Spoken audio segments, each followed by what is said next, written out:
गसाइगावनि मजाथि गामियाव गोब्राब बारहुंखा सारअन्थाइ गोग्लैनायनि जाहोनाव न' बां सिलिंखार। दिनै बेलासि समाव गोब्राब बारहुंखा बारनायनि जाहोनाव गुबुन गुबुन ओनसोलजों लोगोसे गसाइगाव महकुमानि सिङाव थानाय मजाथि गामियावबो मैखोमै गोहोम गोग्लैनायखौ नुनो मोननाय जादों।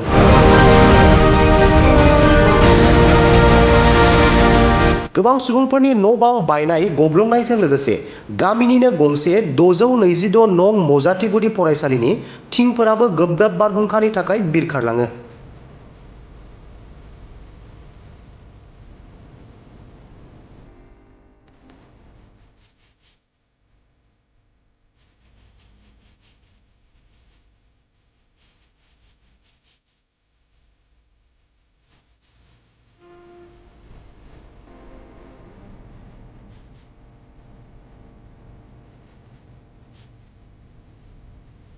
गसाइगावनि मजाथि गामियाव गोब्राब बारहुंखा सारअन्थाइ गोग्लैनायनि जाहोनाव न' बां सिलिंखार।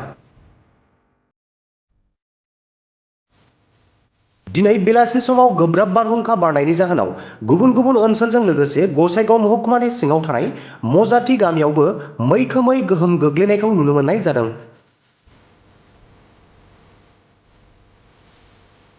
गोबां सुबुंफोरनि न' बां बायनाय गब्लंनायजों लोगोसे गामिनिनो गंसे 626 नं मजाथि गुदि फरायसालिनि थिंफोराबो गोब्राब बारहुंखानि थाखाय बिरखारलाङो।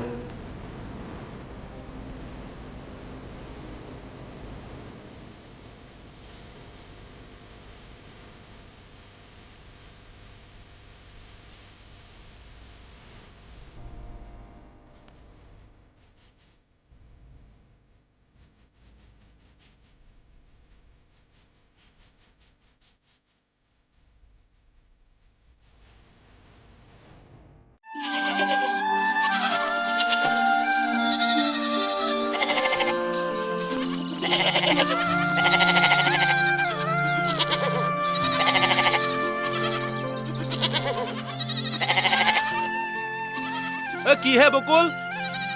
মোক চোক গোপনা আহিছা যে তোৰ কামটো মানে আজিও নহ'ল ন নহ'ল আৰু নহ'ব যেন লাগিছে